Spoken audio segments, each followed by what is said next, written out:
Good evening. It's 6 o'clock and welcome to the December 12th governing body meeting. I'll call this meeting to order. If you give your attention to Councilman Emerson, who will provide the invocation, stand as you are able, and then remain standing for the Pledge of Allegiance. Thank you, Mayor. Good to have you back. Please pray with me. Our Father in heaven, we just thank you so much for this season, Father, a season where we remember that you sent your Son from heaven to earth, Father, to die on the to die on the cross for our sins. And Father, your Son's message was ultimately love, Father. And so I just ask tonight that we all, Father, look at one another and our fellow citizens with love, Father. We all have problems, man has problems, Father. But everything can be overcome by love, Father. And I just pray that you'll stir in our hearts and minds as we go through this Advent season. Father, I just ask that you bless this meeting tonight, our time together. Just give us wisdom, Father, as we discuss these matters. It's in Jesus' name I pray. Amen. Amen. I pledge allegiance to the flag of the United States of America and to the republic for which it stands, one nation, under God, indivisible, with liberty and justice for all. Thank you.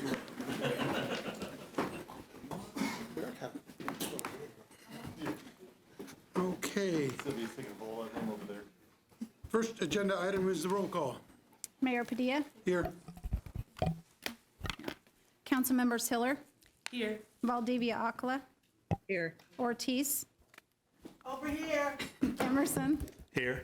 Kale. Here. Nager. Here. Dobler. Here. Duncan. Here. And Hofer. Here. We have 10 present. Okay. Move on now to agenda item number 2, appointments. A is a board appointment recommending the reappointment of Jeff Romine to the Board of Plumbing Examiners for a term ending December 31, 2025. B is a board appointment recommending the reappointment of Robert Bausch to the City of Topeka Board of Electrical Appeals for a term ending December 31, 2025. Okay, you've heard the appointments as read. Is there a motion? Move approval. Motion Second. to approve by Deputy Mayor Dobler, second by Councilwoman Nager. Will you call the roll, please? Council members Hiller. Yes. Valdivia Acala. Yes. Ortiz. Yes. Emerson. Yes. Kale. Yes. Nager. Yes. Dobler. Yes. Duncan. Yes. And Hofer. Yes. We have 9 yes, motion carries. Okay. Motion's carried, and my friend Robert Bausch is in the audience tonight. Robert, if I ask you could stand, so we can acknowledge your willingness to serve. Thank you very much.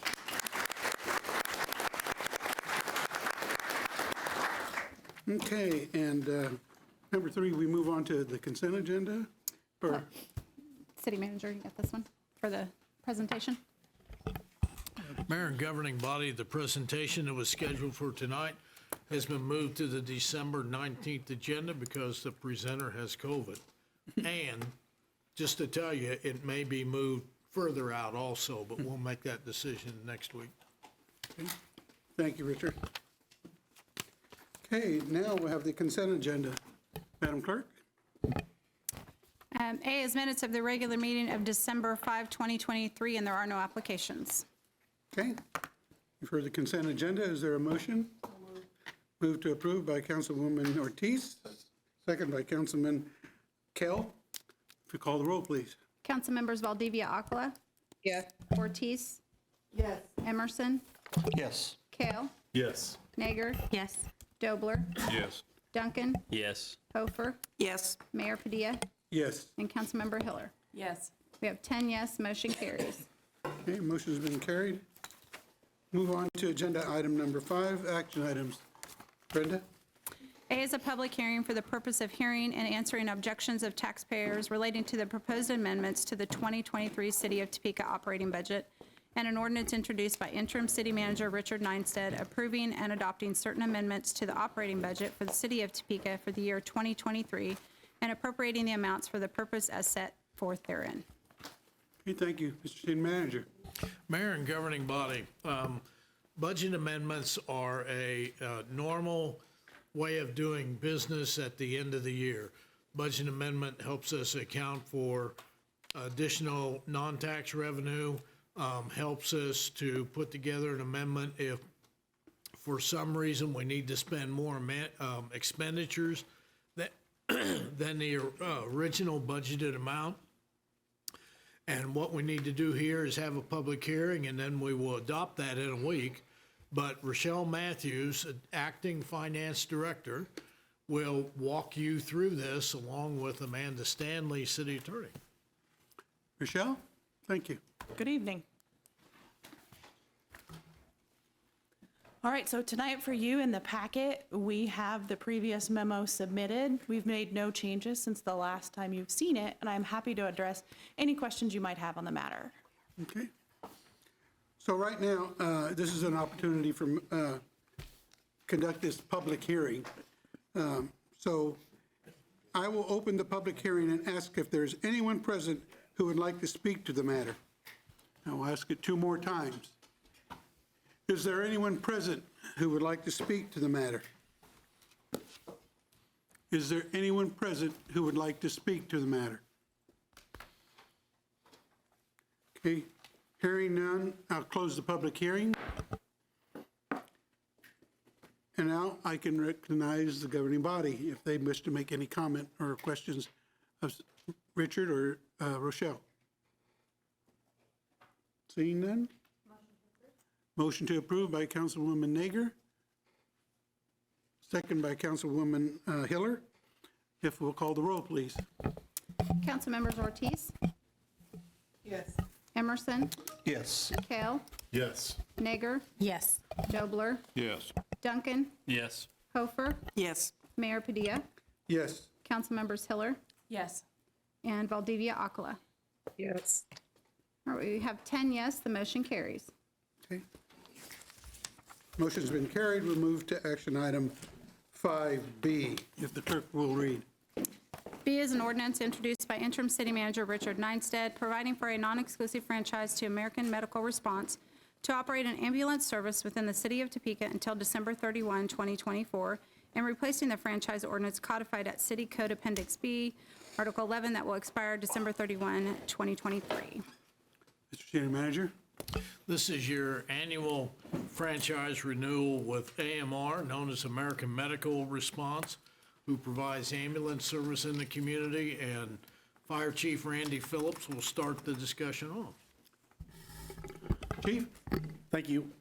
This is, as the city manager said, this is the yearly franchise agreement that the city has in place with AMR, which allows them to operate within the city limits as providing ambulance transport service. There are no changes to the ordinance or to the agreement for '24, and if you have any questions, I'm here to answer them. Okay. Governing body? Okay. Thank you, Chief.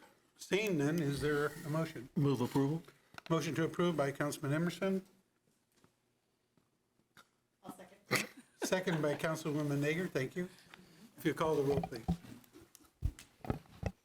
Councilmembers Emerson, Yes. Kale, Yes.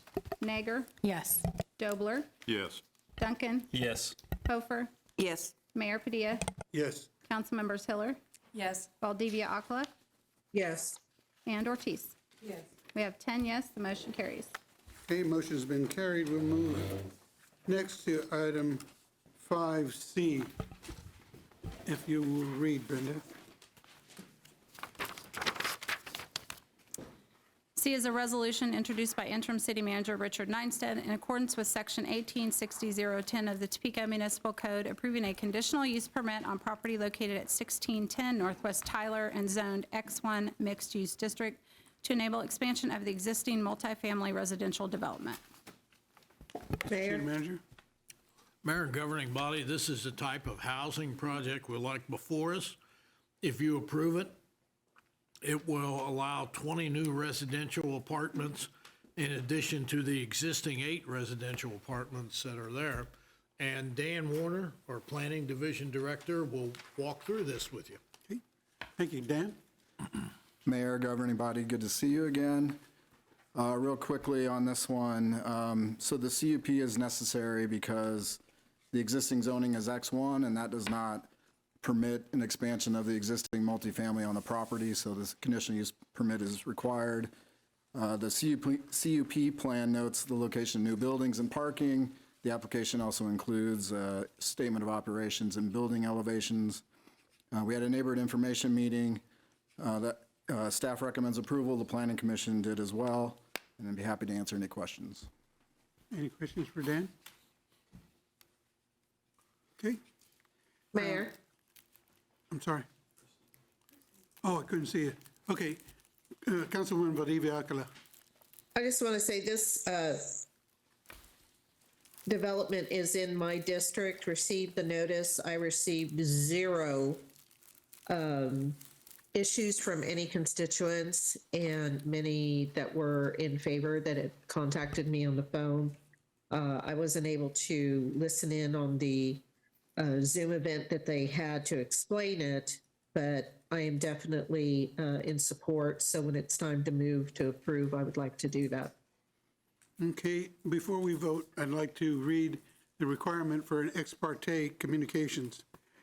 Prior to proceeding with the vote, each member of the governing body who has engaged in ex parte communication with any individual, either in favor of or against the matter being considered, must state that the communication occurred and indicate that even in light of having engaged in the communication, they were able to fairly, objectively, and impartially consider the measure based only upon the evidence provided on the record.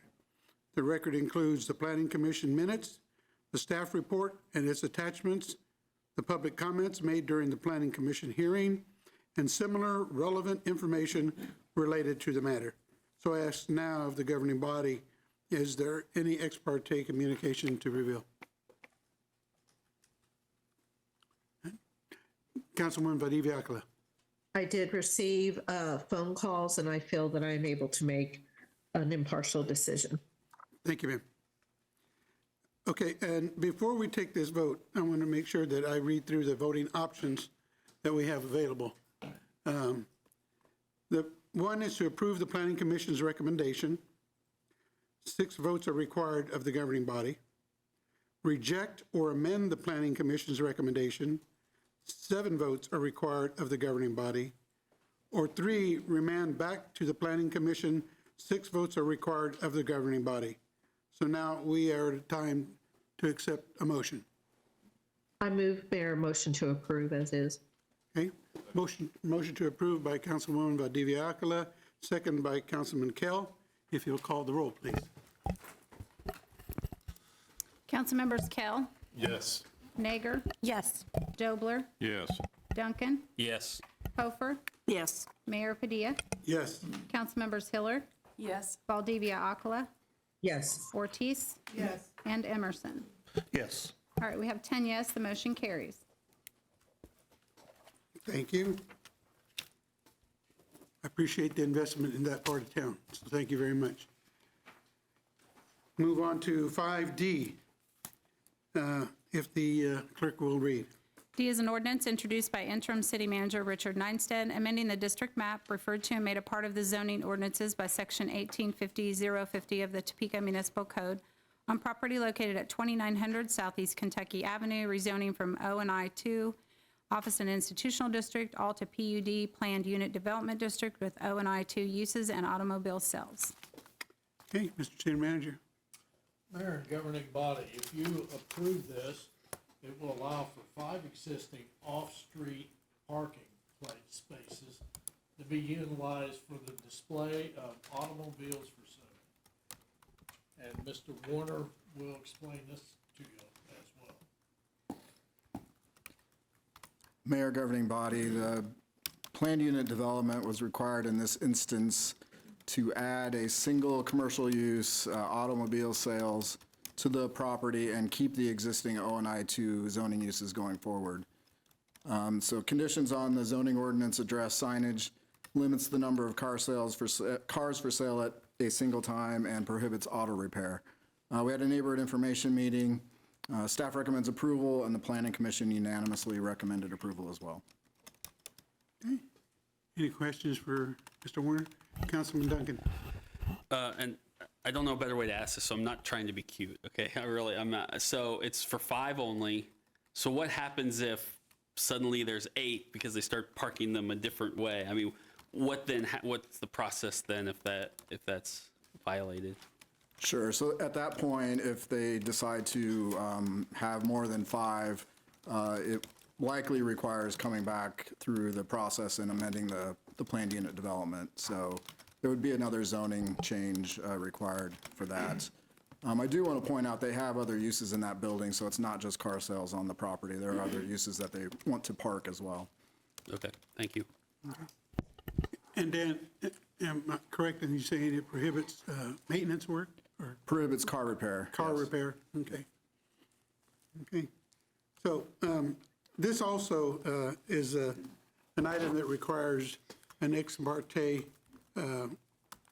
reading. So again, each member of the governing body who is engaged in any ex parte communication with any individual, either in favor of or against the matter being considered, must state that the communication occurred and indicate that even in light of having engaged in the communication, they were able to fairly, objectively, and impartially consider the measure based only upon the evidence provided on the record.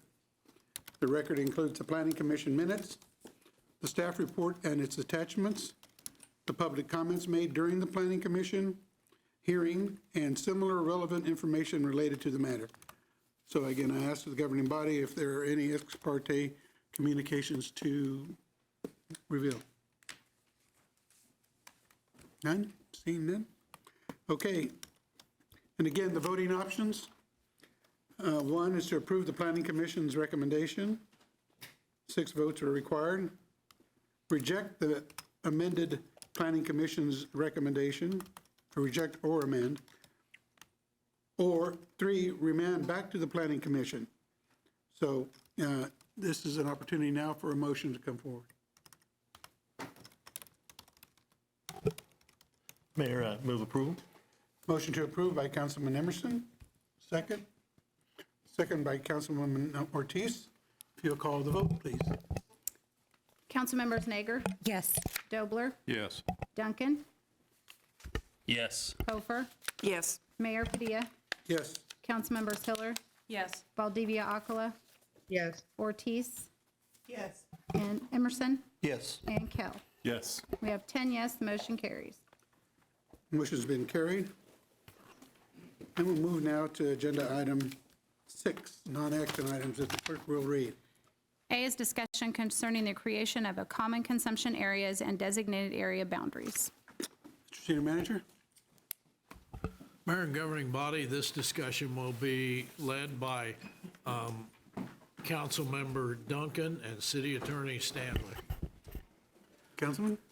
Thank you, Mayor. All right, I will start, and then anything I screw up or omit, the city attorney will say, whoa, that wasn't 100% right, or he left this out. So this is the common consumption, which was on our legislative agenda last year, which we went to the legislature and said, please allow cities to do this. And after a little bit of work, they did. Lots of other cities signed on to it once we got it moving. A few cities have adopted some form of this. I think Hayes was the most recent, just adopted something within the last week or two. There's no expectation that we vote on this even next week. Part of this was hopefully sometime in January. Thought being if there's more public input, this gives them a couple meetings to come and discuss it with us or email us or call us if the public needs a little more information. This was discussed with businesses both in Nodo and in downtown extensively before it was put together. So they were included, and I think my voice is getting different. And I think some of you maybe even emailed to say, yes, we like this and we were involved in the discussion. So businesses were on the front end involved in downtown. This ordinance is written currently only would apply to Nodo and downtown. If there are any other districts that we think in the future need to be added into it, or some community thinks they would like an area to become part of one of these kinds of districts, there is a process outlined in this ordinance that says they can come to us, they can apply for it, and we can certainly take it under consideration. a lot of the areas, in fact, one or two who reached out to us said, we might need to use this. We remind them, you're actually all private property. You don't need us to do this. And they thought, oh, wait, you're right. I'm already a contained private space. So private property zones would not need to do this. And so, you know, like in my district, Fairlawn Plaza doesn't need to get this if they want to do their festivals. They have other permits they have to get, but not this. What this would entail is, and it's outlined in here, I should know it, but we've zoned off an area both in downtown and Nodo. Per state law, we will have to provide signage that says these are the boundaries. So as people near those boundaries, there will be a sign that says, don't take your booze out of this area. You're now exiting the common consumption area or whatever we're going to call it. The vendors have to use designated cups so that if there is an issue, they know where that alcohol was sold. So if it's, you know, Iron Rail or Celtic Fox or Pennant or whoever it may be, or Brewbank in downtown, it's going to say their name on the cup, and they can trace that cup back to the sale. If our police department or ABC, Alcoholic Beverage Control, needs to follow up on that, they'll know exactly who to do that with. You do not have to participate. It's not a law that says because you're in this area, you better sell alcohol and let people walk out the door. If a business does not want to participate in it, they do not have to participate in it. That will be their choice. I imagine based on the conversations we have, most of them will, if not all of them, but it's not a by force. So there is an opt-out. The hours we have put in here, which I also should have looked up, is 11 a.m. to... 11 a.m. to 10 p.m. Sunday through Thursday, and 11 a.m. to midnight on Friday and Saturdays. Yeah. There were extensive discussions about what that time frame looks like. Do you just allow it during quote unquote special events? Do you just allow it on weekends? Do you just allow it every third Thursday or whatever that may be? And the consensus sort of became the more confusing you make it in terms of when it is, the more problematic it becomes for everybody. The vendors, they have to keep track of when they can and can't let someone walk out of their store with it, or when they're supposed to be monitoring that. Customers, when they're down there, don't know, wait, is it the third Thursday of the fourth month, and am I allowed to carry it out today? Our enforcement doesn't, you know, our police department doesn't know, wait, is this one of the days I should be giving them a ticket or not be giving them a ticket? And so there was the consensus from businesses and even citizens that we talked to is that's the easiest way. Just keep those straight hours and let it go. Yes, there will probably on occasion be someone at 3 o'clock in the afternoon walking down the street, but we don't suppose that's going to be a huge... If we get to that point, good for us in both downtown and Nodo, and we'll cross that bridge when we come to it. It means things are good down there. But we didn't sense any strong concerns about that overall. In fact, we thought that was the easiest path to get it there. So that's kind of the overview. Like I said, if I left anything out that needs to be mentioned, Amanda's happy to do it. But that is how the common consumption area and zones would work both in downtown and Nodo. I think the only other thing I would mention is, unlike previous common consumption ordinances this body has looked at, in this case, the city will be the permit holder. So we will hold the permit, and then licensees are allowed to participate. Councilman Kell? Now, question, I know you mentioned off some businesses. What if we're doing some type of, you know, we block off the streets and someone has a liquor license for like a food truck or something? Are we going to allow them to participate in this also? Talking about if there's a food truck in a blocked off section? Like if we're, you know, let's say something's going on in Evergy and, you know, that's falling in kind of in that district area, that are we going to allow a, you know, food truck, beer truck, whatever you want to call it, something on wheels, a cart, whatever, comes in that area, are we going to allow them to participate in this? Yeah, I believe so. I'll let Amanda, I mean, they still have to follow all the applicable laws, have a liquor permit, use the cups, all those laws would still apply. Correct. You do have to be a premise licensed by the Director of the Alcohol Beverage Control Unit to participate. So if the food truck is not licensed by ABC, they could not participate, just like they can't sell liquor now if they're not licensed. No, I was asking if they were already licensed. And then, I don't know, just to make it easier, what's going to be the distance of the signs from this area?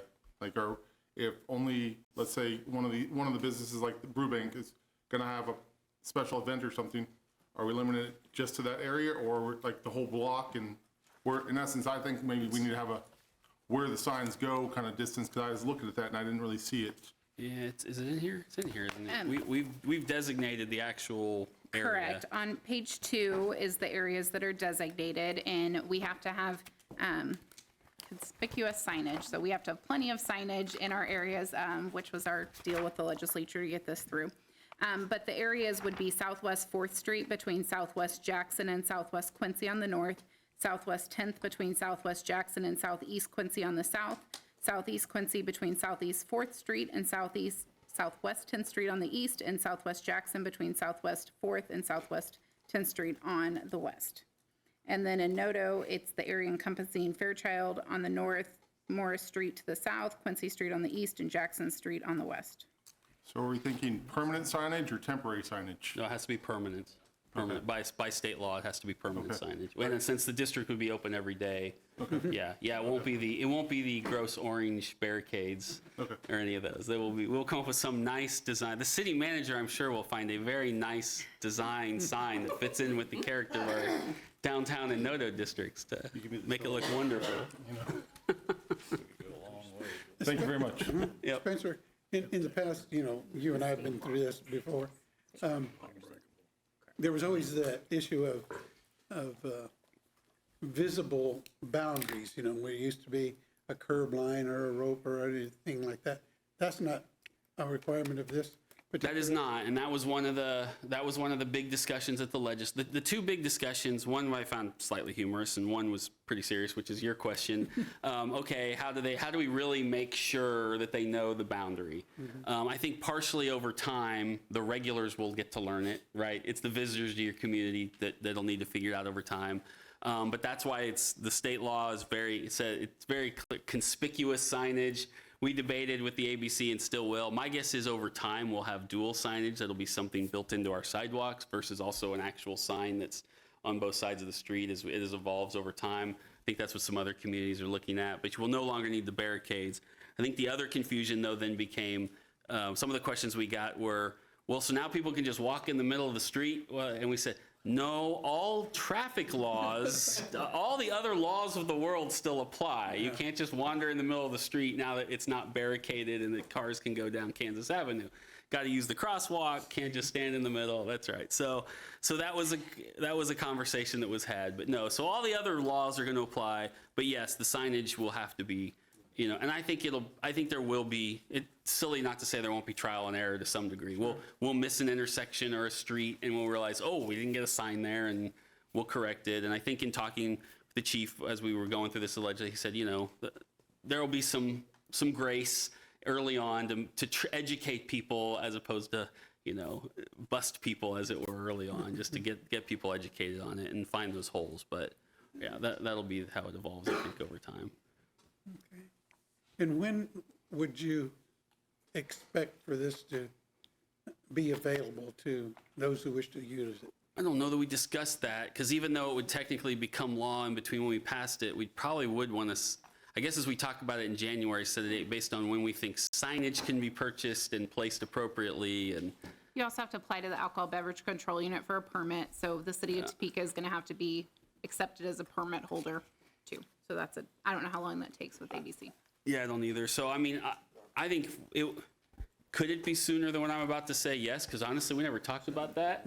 But I would think if we could get it in there in the next 5-6 months as the weather gets nicer after winter hits and downtown opens up, to that a little more, that would probably be a reasonable timeline. But that's probably something we would want to put in there when we actually pass it, just to make sure people aren't just suddenly walking around before we're ready for them to walk around in February or something. Okay. Thank you. Councilwoman Hiller. Thank you, Mayor. Got a couple questions about boundaries and time. On boundaries, I've learned in zoning that when it says like Quincy Street, it means both sides of the street, not just one side. When you have named the boundary streets for this purpose, is it both sides or one side? Lawyer? Well, the boundary is the road, and so it's only on the side of the roads that it's encompassing. It's not the opposite side of the road. So, okay. Again, in zoning, I guess it's both, and so I'm like, uh-oh. There might be some confusion on that. Also, with that then, let's say St. Patrick's Day, for instance, where Assumption Church has the big tent on 8th Street west of Jackson. What happens then? If that's not in the zone, then they still have to get a permit? Yes, yes, and even if somebody still in the zone wants to hold a special event that they want to close off to customers only, or a private event or a special event, they would still then have to get a permit from the ABC.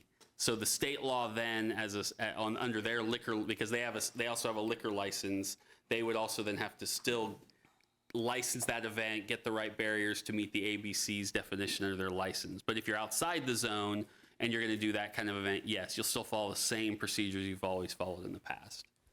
Again, I was thinking about the both sides of the street issue in that if for instance, because St. Patrick's Day is a big deal here, right? If they move their tent east far enough that the one in and out was on the east side of Jackson Street, would that be enough to be in the zone? I think. Well, those part of kinds it things too are is gonna going to be come up. decisions businesses want to make. And one of the conversations that came up with some of the businesses, a question they had was, okay, so I'm business A and somebody's walking 2 blocks, has alcohol with them that they bought 2 blocks away. Right. Do I have to let them in my establishment? And the answer to that is, that's up to you. Because now, if you've got 4 people and only one of them has a drink and you know the other's going to buy and they might buy, great, you can let them in. If you want to make a policy that you can't bring it in, that will be your policy that you need to set as a business and decide how you want to function that. And so those events are very similar. If they want to sell alcohol at that event to make money for them, then their policy might be, we've got a fence, you can do whatever you want out there, but when you come in here, have to buy our alcohol, keep it in here, it's under our license, we're going to be in charge. So some of that, truthfully, is just a business decision by some of those licensees. I just wondered, again, where the boundary was, where they could be considered in the zone or not, in assuming they have all the other licensing. Yeah. Especially for big activities like we have downtown that will spread off. We have them in Jackson Street, for instance. And so you can't touch on the sidewalk on one side, but you can on the other. Something to think about. We because can love those also, street festivals and the we'll- other common consumption law is still state law. So we can also zone those in theory if we can still do temporary permits. So if they want to extend it for that event, as long as it's cordoned off, they can still come to us and get, I'm pretty sure, we'll double check that, but I'm almost sure then they can still apply for that. And we can say yes, and then there's no issue there. So. Or if it turned out we wanted to do both sides of the street, we could, right? Right. Okay, Right. We can thank do you. it for just that event and then say, great, put up a barricade at that side for that one event and then pull it down during those special events. In terms of times, I wondered, I was trying to think about the kinds of events that people have. Was there a real dead set on 11? I'm just thinking about breakfasts and brunches, which would be maybe even communal events, but any entity could have where they serve mimosas or Bloody Marys and things like that. Why wait till 11? I don't know. There's the honest answer. I don't know. It's just what we came Well, up this with. just I think we were conversational trying stuff. not to Throw be that out there. 24/7. Similar with some people asked us, well, if some of our bars don't close till 1 or 1:30, why do you close at midnight? And our answer was because people live downtown, right? And you want to have some respect for noise and where people are going to walk and the fact that there's people who are living down there. So I don't know that that was a morning consideration. So I think we'd be amenable to an earlier time. That was kind of the randomness of the. Now, we also don't have, you're right, there's a few who open for breakfast. I think part of it was, truth to be honest, there's not that many who do, so we didn't think about it either. None of those businesses brought that forward, and we didn't think about it through those conversations. Well, and I'm just thinking about private events that would be hosted at one of our establishments, as well as breakfasts, yes. So something to think about. Last one, on the line of what you said about closing, I'm not sure there'd be a reason to have a different time on Saturday night than on Friday night. So the midnight all the way around with the 2 o'clock bar closing lets everybody know you're done at midnight and unwind. Yeah, and I think we're fine with that too. Again, we were just trying to take into some of those, into consideration. Understood. It's not, yes, it was not a truly scientific selection. Well, I thought the rationale was good, and I thought, well, let's just close the deal. Make it simple. Thank you. I appreciate you asking the chair for the last one. I said I had 4. Okay, Councilwoman Nager. Thank you, Mr. Mayor. How what would be the process of changing this if we do find that we need to have a lot of breakfast walking around with mimosas? We just bring it to council. Just and bring it to change council and- It's the okay, nice thing about awesome. meeting 3 times a month. Great. Thank you. Oops, we messed up. Let's fix that next week. We've got plans after. Sorry. Okay. Further questions from the body? Okay. Seeing none, we'll move on to, Just remember then, city manager, when you're looking for signs, if we're going to put hours on the signs, make the hours a secondary plate so it doesn't cost us a lot of money when we have to replace, we change the hours, we just have to replace a little piece of metal instead of an entire sign. See?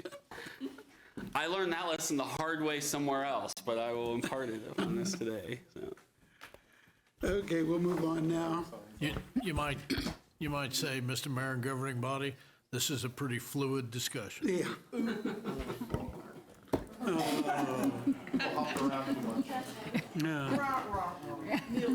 he didn't come up with it.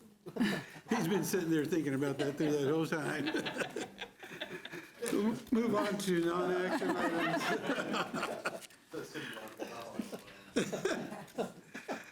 Non-action item 6B, if the clerk will read. B is discussion regarding an amendment to the Wanamaker Hills Community District Improvement District Development Agreement. Mr. City Manager. So, Mayor and governing body, this approval of this development agreement, approval will amend the development agreement which was approved by this body in 2019 for the CID, Community, anyway, CID located at, it went blank, at Southwest 17th Street and Wanamaker Road. And this, you have a full court press. Jeff White will be involved from Columbia Capital Management, Ben Bingham with Possanelli Law Firm, as well as the city attorney, director of planning, and acting director of finance. Okay, you got a whole team here. So who wishes to start first? I think I'm elected. Okay. Unfortunately, we don't have Ben tonight. You have me, Bob Johnson from the Polsinelli Law Firm. I represent the owner of this shopping center. Mayor and council, thanks for having me here tonight. It's very nice to be back in Topeka. Done some wonderful projects here over the years, including this one. This first came through in 2019 when the Wanamaker Hills Shopping Center, which is located at 17th and Wanamaker.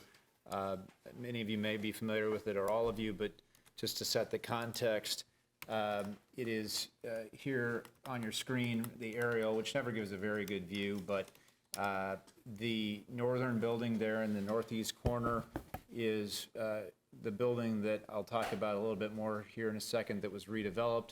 The building there in the southern portion of the pictorial here is also part of the shopping center in the community improvement district owned by Equity Investment Group, my client, or EIG Wanamaker, their affiliate that owns this particular property, as well as the pad site on the northwest side. The other pad sites there along Wanamaker are not owned by my client, nor are they in the community improvement district, but they do front the center there along the street. There are also two undeveloped portions of what looks like this shopping center. You see in the hatched area there, those are not owned by my client and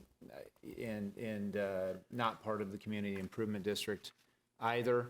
But everything there shown within the black bold boundary is part of the community improvement district and part of the Wanamaker Hills Shopping Center. You may recall that the building, this picture here is the building on the north, in the northeast corner. The building was a vacant Kmart, much like many Kmarts in the region and in the country, actually kind of a precursor for where we're headed tonight. But Kmart obviously didn't survive and ended up closing a ton of stores, including this one. Unfortunately, the architecture of the old Kmart stores was not the most attractive nor the most functional. Certainly didn't fit the modern retail environment. As you can see here, there was a long monolithic wall that composed the majority of the Kmart store. And so when an equity investment group came and purchased the center, they had a challenge on their hands as to how to reposition the center in what was already developing into a challenging retail environment in 2019. This is obviously pre-COVID. It's gotten a lot more challenging. But at that time, you still had e-commerce accelerating, and the competitive landscape and the ability to attract tenants, the ability to reposition centers was a puzzle that needed a grade A operator and owner like EIG is to come in and get creative and come up with a solution, and in this case, a public-private partnership to reposition that center. What they were able to do was come up with a concept that essentially ripped that entire facade out and gutted that old Kmart. As you can imagine, that was an extremely costly project, and as a result, we worked with the city to put in place a 1% add-on sales tax as part of the community improvement district that was able to make that pro forma pencil, that was able to catalyze that project and make it actually happen. So it's truly a public-private partnership in the best sense that was able to turn what was a dilapidated and underperforming site that was producing no sales tax out of that building for the city into one that today looks like this. Some or all of you may have been by that center, and it looks really good. And it's no small feat of Darlin Construction and others involved in the project to do this work and turn it into what it looks like today. It's a store, it's a center that's doing well. It's a center that, along Wanamaker, obviously is well positioned. It's a center that's going to survive and thrive. Equity Investment Group believes they're a holder of the center now and plan to continue to hold it as part of a pool of their centers. They have no plans to offload the center anytime soon. They like the property, but we have run into one very significant challenge, and everybody may be aware of that, which is Bed Bath & Beyond. Much like Kmart did back in the 2000s, Bed Bath & Beyond in the past year went bankrupt. Everybody is probably aware of that story, and closed most of its stores nationally, including the store at this location. That was a substantial hit to the sales. As you can imagine, that was one of the anchor tenants there in the center.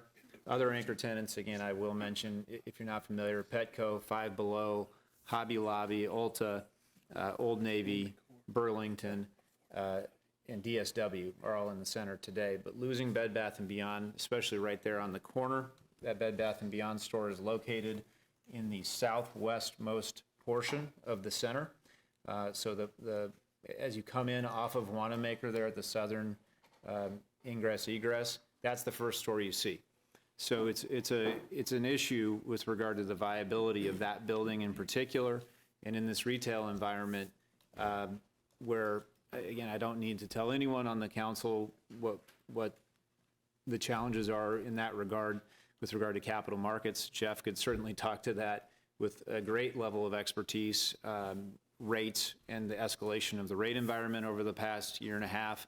And then the third leg of the stool that makes anyone's life in this world quite a bit of a challenge is the cost of labor and materials have skyrocketed with inflation, just like the cost of many other things.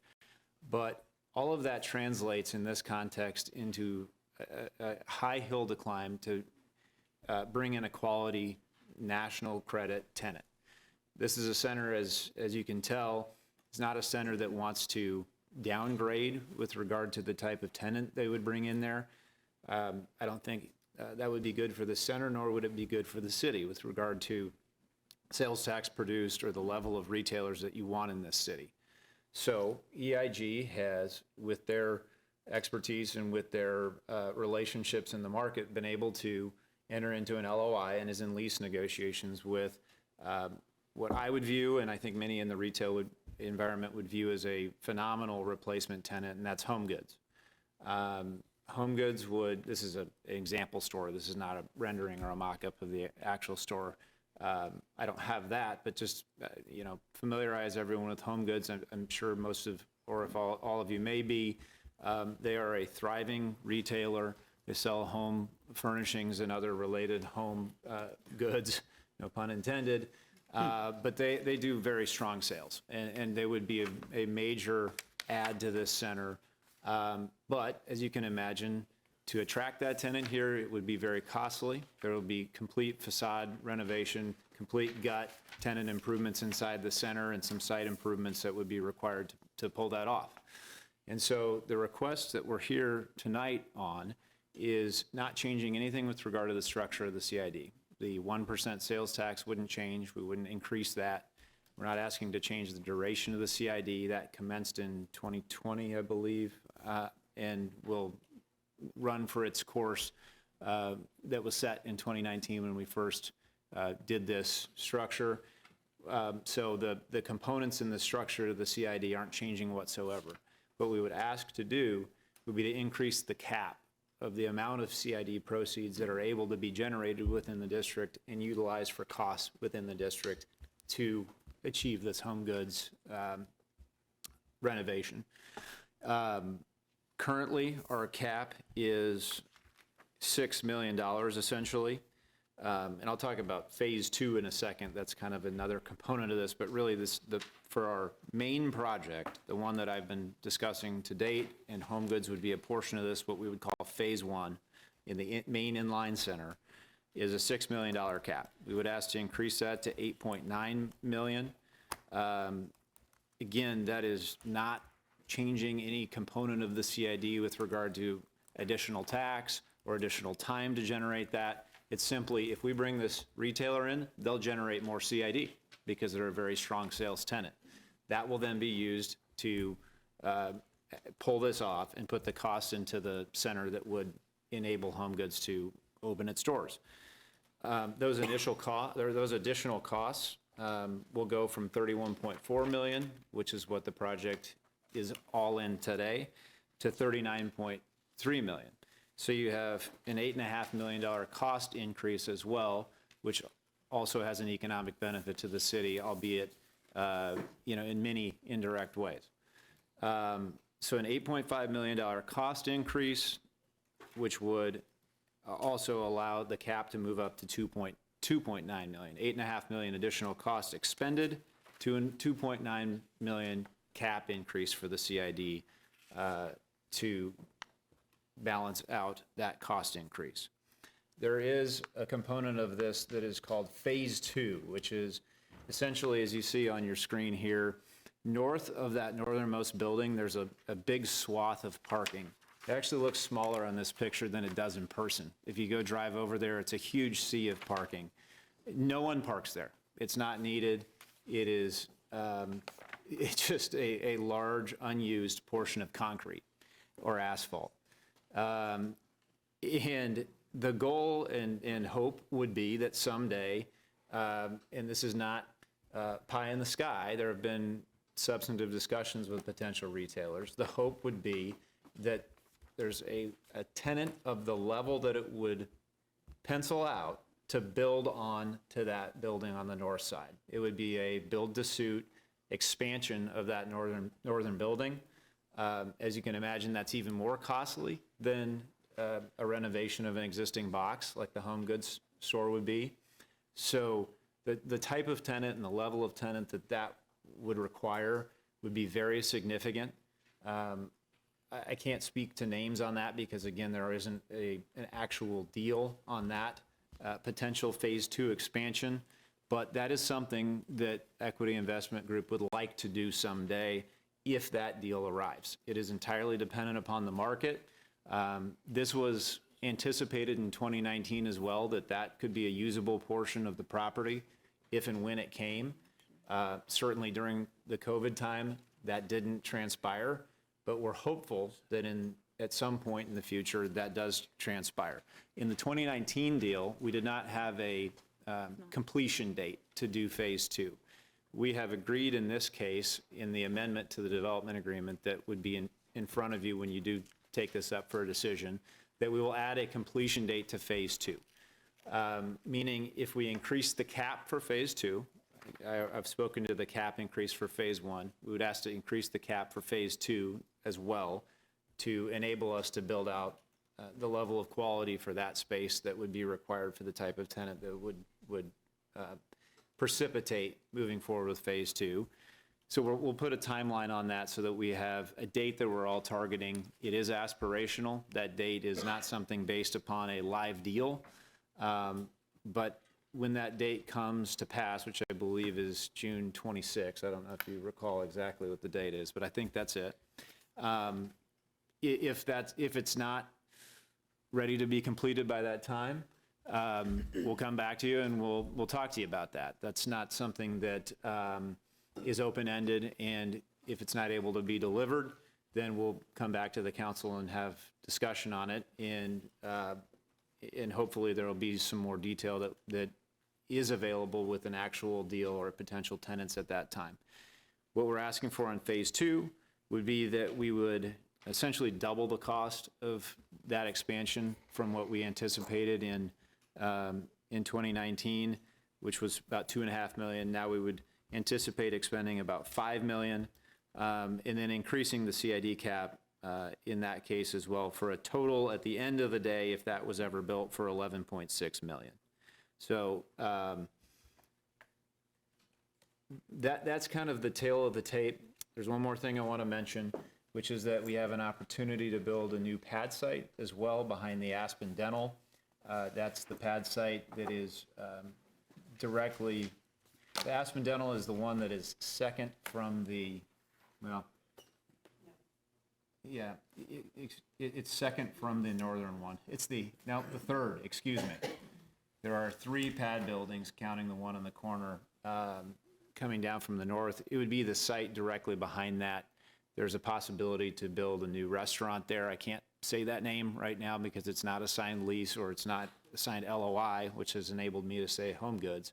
But that is an opportunity that would be part of that phase 1 package if we are able to move forward with this amendment to the development agreement.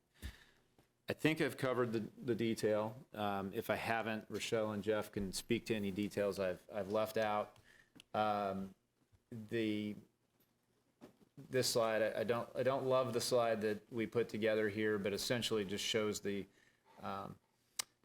substantive nature of the cost increase on the left, and then the chart here on the right is just a depiction of the projection of what the sales tax increase could be, not only to the center, but to the taxing jurisdictions as well. These numbers in particular with regard to the city, they track our projections for what we think the CID would produce, and then translating that over to the city's sales tax amount.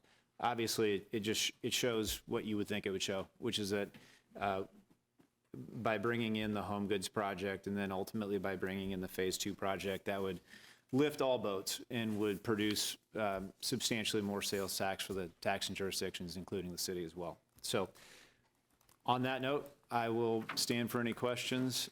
Happy to answer anything that you have for me. Councilman Cal. Appreciate what your client has done.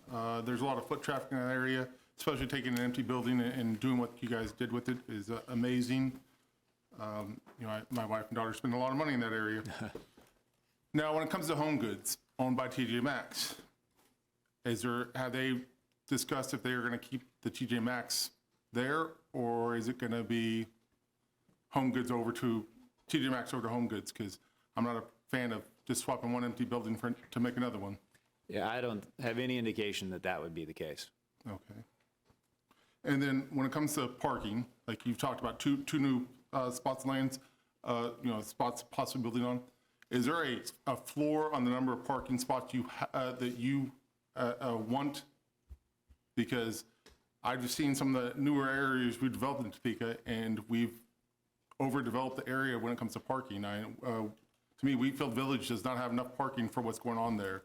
Part of the reason I feel that Old Chicago shut down in that area was because there was too many restaurants in that area, and then people would go and park in the one spot and shut off foot traffic to that one restaurant. So yeah. I think there needs to be a very good floor on parking, so we're not overdeveloping an area to the point where it becomes somewhere people don't want to go because there is no parking. Yeah, completely agree, and that would be something that EIG is very cognizant of. In addition to city parking requirements, which they meet and exceed, they have commitments to all of their tenants in their leases for parking spaces that they have to provide to each tenant. So they've got really two constituencies, if you will, or more than two if you want to say each individual tenant, that they need to make sure they provide the level of parking that each tenant would require. So the amount of parking out there is copious, and there's no concern from my client's perspective or our tenant's perspective or from a city code perspective that we would have too little parking. Well, I know now it's, wide open, but like I said, if we start overdeveloping it, then there could be running into issues. Understood, thanks. Good question. Councilman Duncan. So I guess a question for staff, walk me through, so there's a phase 1 and a phase 2 piece to this. As written, if we approve it, are we just approving phase 1? Are we approving both with contingents of, if they come back and say, yes, phase 2 is happening, then it automatically kicks in, and if it doesn't, it never kicks in? How exactly is it written? You are approving both. The contingency is that phase 2 would go away if it is not completed by the deadline in this, unless they came back and asked for a future amendment of the development agreement. But let's say, while aspirational, let's hope it goes through and it's great and it builds, and then it's just automatic and no one ever comes back. But right now, you would be approving both with the deadline on phase 2. Okay, great. I was just trying to make sure I knew what we were. Councilman, if I may, to access the phase 2 amount, the increased cap there, we would have to complete the phase 2 project. It's otherwise unavailable and automatically goes away, as Amanda said, if we don't hit that deadline, unless we come back and ask for an extension of that. Well, everyone knows my love of CIDs, but this one's already in existence. It was, from my perspective, it was here before I got here. They've done the work. If they're going to put in a $14 million reinvestment into the area, then I personally don't see any issues with it. So, thank you. Thank you. Councilman Hiller. Thank you, Mayor. I guess just to back up, we've got a corridor that for the most part is not subsidized, that is somewhat challenged with the same things that you have talked about in terms of the change in the economy.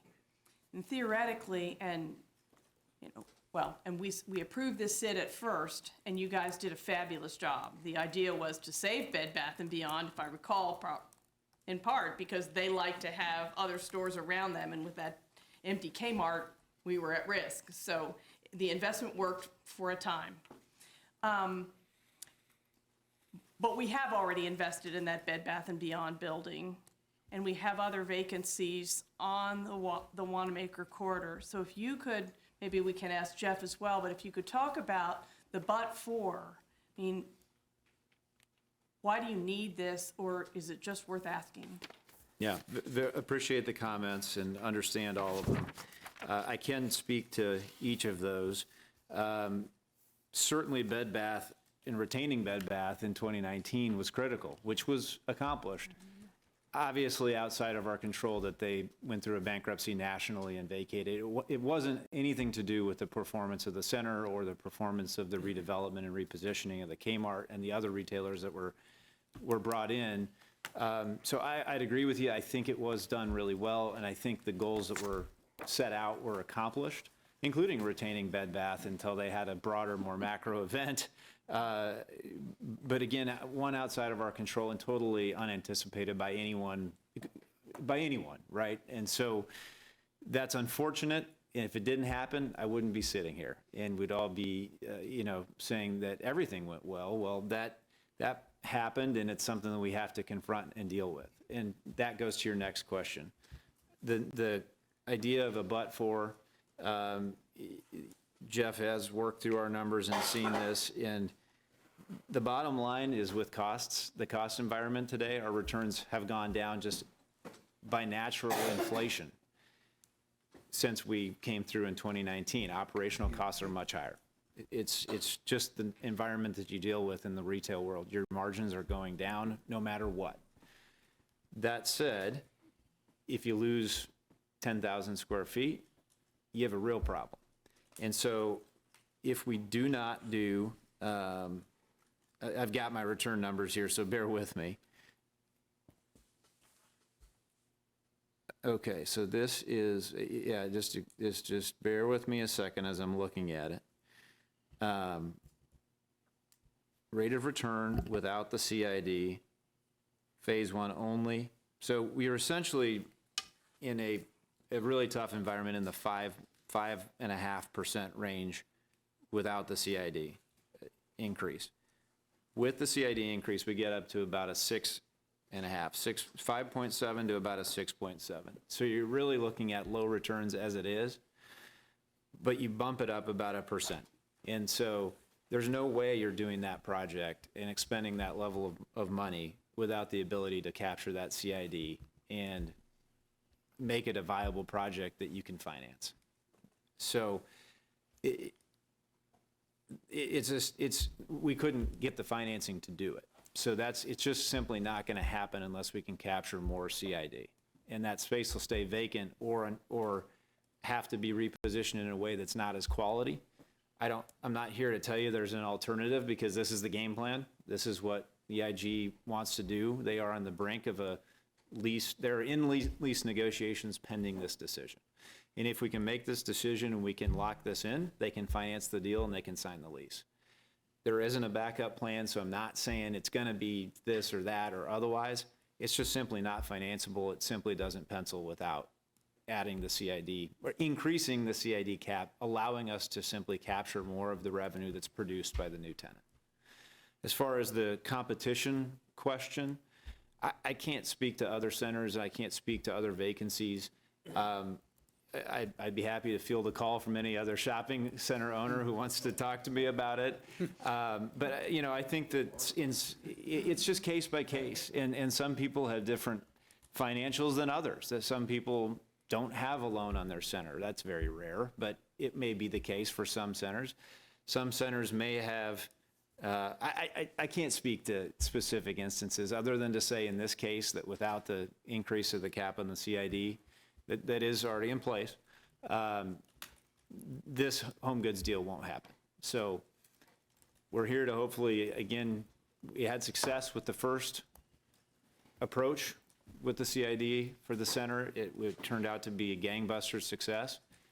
I think the same will be true here on the most visible corner of the shopping center. And with regard to, as you talked about, co-tenancy and other tenants wanting to be there, home goods is about as good as it gets.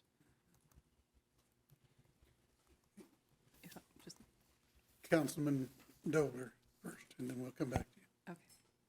Okay. Thank you, Mayor. I certainly support this. I don't think we have to drive too far on any of our major streets to find vacant buildings, commercial buildings.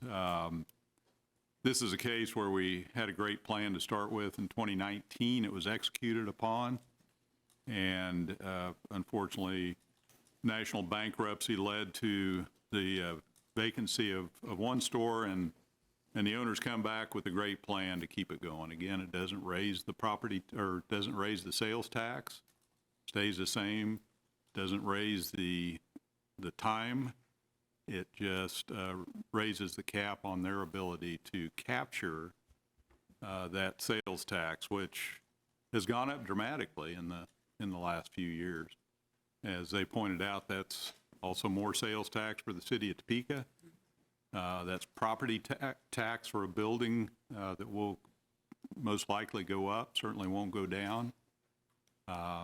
Seems like a no-brainer to me. Thank you. Councilwoman Hiller. Thank you, Mayor. The second half of that was the Phase 2 proposal. I mean, it's one thing to kind of salvage a project that we already invested in, another thing to build a new building at this time. If you could just address that one a little bit too. Yeah, there are discussions going on with a particular tenant right now that, again, I can't name, but I think it would have to be the level of something fresh and new in that area, is as best as I can say. It would be a national credit type tenant. It would be, the way it's being modeled, it would be the highest sales per square foot of the center. Again, I'm not promising a tenant. It's not a delivered deal, but that's the type of tenant, that's the type of deal that would need to come forward to justify the cost to build a ground up addition to the building. I'm sorry, is that sufficient? Or specifically, can I provide anything more other than the name or type of tenant? And I understand that. I think the challenge for me, but for us as a body, is to not be over investing. That's still sales tax for our citizens and so on. And we don't want to, investing in the competition, let's say, driving, Yeah. having just boop, boop, boop. And literally, I don't know the answer. And I appreciate, because your company's done a great job. I just wanted to hear some feedback on it.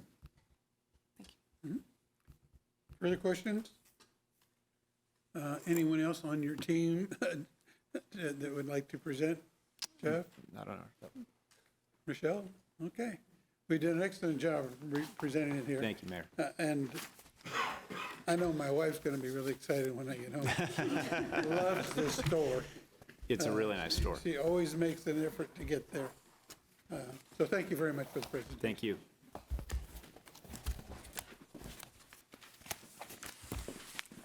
Okay, that's all of our non-action items. We'll move to public comment, and Madam Clerk, there's no one signed up for public comment? Correct.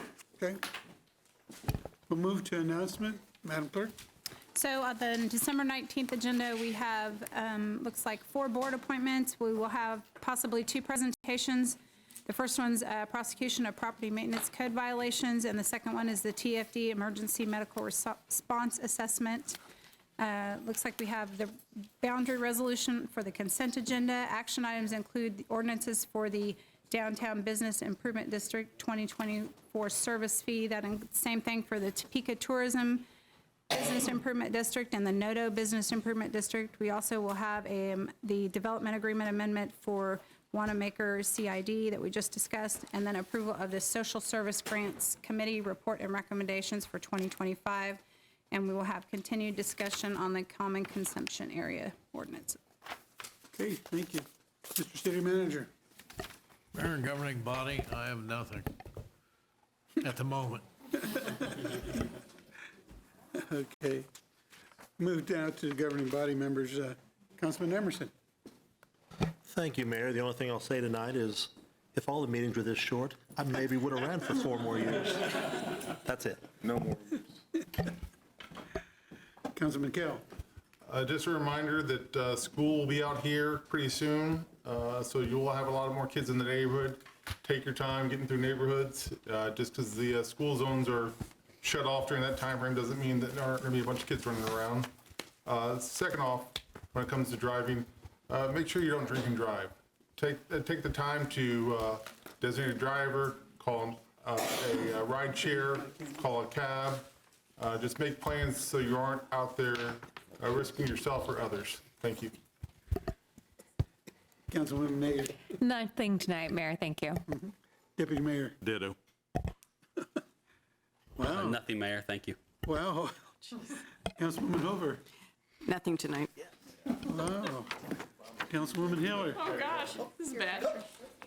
Just want to announce that with great pride that Topeka United is graduating its 3rd year class of Mosaic Partner Pairs on this Wednesday at noon. And remind you that that evening at 7, the second piece, a multicultural holiday evening, which is a free program which will be held at First Methodist Church, will be held. There will be spoken word, dance, and song from various cultures in the program from 7 to 8:30. And cultures including Native American, Indian, Islam, and Kwanzaa. And there will also be 3 merchants with food tastes beforehand. Egyptian from the Olive Cafe, Mexican baked goods from the Oakland Bakery, and get the 3rd one. And Chef Hall from the Rescue Mission will have soul food tastes for everyone. So look forward to seeing as many people as possible tomorrow evening. That's it. Thank you. Thank you. Councilwoman Valdivia Acala? Just wanted to say that today, for many Mexican Americans and Mexicans, this is a very special day. Actually, I think with those of us the majority of us that have indigenous blood that are original to the Americas, the feast day of Our Lady of Guadalupe is today and is celebrated very deeply with much love and care in the Nahuatl language. She is known as Tonantzin. Many in folk Catholicism still consider her a fusion of both Mary, Mother Mary, and with aspects of Mother Earth attached to her. So many celebrations, beautiful commitment and love to her always within the Mexican and Mexican American community, and just remembering that and celebrating that today. Thank you, Mayor. Thank you. Councilwoman Ortiz. Thank you, Mr. Mayor. Braxton, can you please stand up?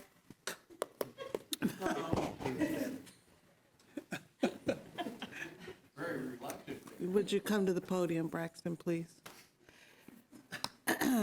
You know, I don't take sending my emails out for granted, and I just wanted to personally thank you for getting that stoplight fixed in a timely manner. I almost got hit 3 times, so we are back on track. And I just wanted, I don't know if you told anybody else besides me that it was fixed, but it was hell, and I just want to, again, acknowledge you and your crew for doing such a fine job. Thank you. All the credit goes to the crew. Staff did a wonderful job of being proactive in terms of locating a salvage pole, getting emergency contract in place, and getting that work done. So none of the credit goes to me. It all goes to the staff. They did a fantastic job. Thank you for recognizing that. If you have a good head, the body will follow, so we thank you for that.